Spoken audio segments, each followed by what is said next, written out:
course, you know that Philadelphia is very historic because of the Declaration of Independence being written here, and also the Constitution was ratified. Anybody know the year? 1770. Nope, that's the day we got her. The ratification of the Constitution? 1837. Oh, you're a little about 100 off. 1787. So these two murals have to do with the ratification of the Constitution. And both murals were done in the artist studio in California. He was from California, a globally renowned artist by the name of David Gordon. He painted on what we call parachute cloth, which is a interwoven material that comes in very long lengths and about 3 to 4 feet wide. And once he painted it, rolled it up, shipped it here, and then he came here, and after the wall was primed, they gelled the wall, and then they placed the mural on the wall. He can make some changes, so when he got here, he discovered that the lighting was very different here than it was in his studio, so he changed the clouds a little bit. Also, the bricks had to be aligned up with the brick of the Independence Visitor Center here, so we had to make some changes in the alignment of the brick.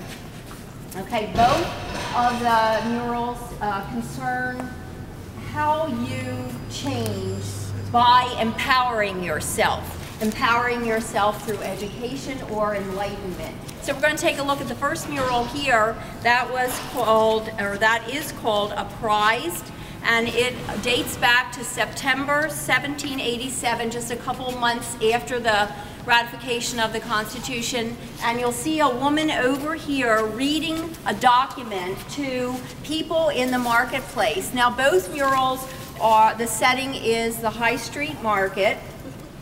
Both of the murals, you will see, have contemporary figures of today right in the foreground, as if they're looking back into history. And the woman that is sitting reading is reading a copy of the ratification of the Constitution as it was ratified. And the women are finding out that they're not included. Women were not included in any rights, right of voting, right of holding property, and African Americans had no rights at all via the Constitution. And that's what this is about, how people have to empower themselves to change through being educated, through enlightening themselves. And that's exactly what did happen with the Constitution, right? Because we have, what are the changes called to the Constitution? Amendments, correct, right. And so though our founding fathers had this brilliant document, they did realize that as generations passed, that there would be changes needed to be made. They allowed for the amendments. Looking at this mural, this is set in July 4th, 1788, so it's a year after the ratification. There was a march of 5,000 men, and you see the men, some are clergy. There's a Jewish rabbi and very many Protestant clergy. There are politicians, regiments of soldiers with the flags, and tradesmen. And the man on the left there is Richard Allen. Richard Allen began the AME church here in Philadelphia, the African Episcopal Methodist Church here in Philadelphia, and later became the bishop. At this time, he was free. He had bought his freedom, but he was given no rights.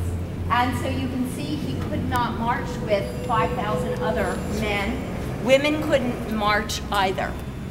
And so that talks about how he will eventually work to change that, how all peoples have worked to make changes so that there are rights for all human beings in the Constitution. Mrs. Carroll, what are those things that look like beams with hooks out. There are meat hooks. Oh, wow. Because this was taking place in the High Street Market. So outside, the carcasses of beef were hung.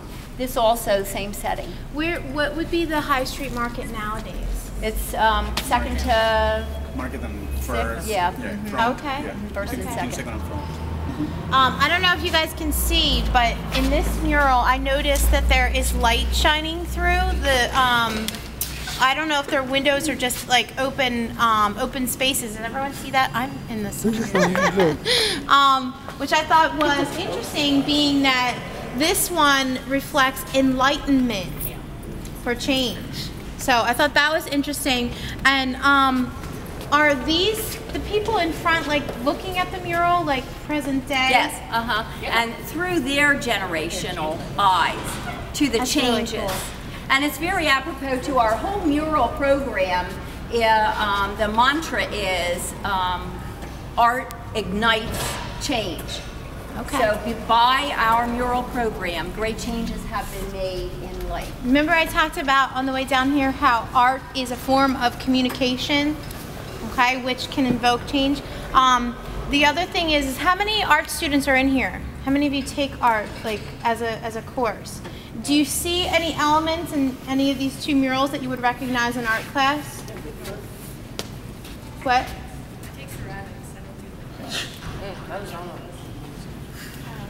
Kate, do you? What about perspective? It's a lot of photography stuff. You know, Yeah, I think perspective. Like, look how you can see it. Almost looks like like you could walk right down the middle of the picture. That's what I mean by perspective. About So- trompe-l'oeil. Trick of the eye in French, Oh, trompe-l'oeil. oh, okay. And that would be all the bricks that are painted Yeah. to match the architecture of the real wall. A lot of times when we have younger students, they really have to go up and touch it because it looks so real. Oh, right. Monica, I know you're dying to go touch it. So shall we load the bus and Yeah, get sure. going? You tell us where to go.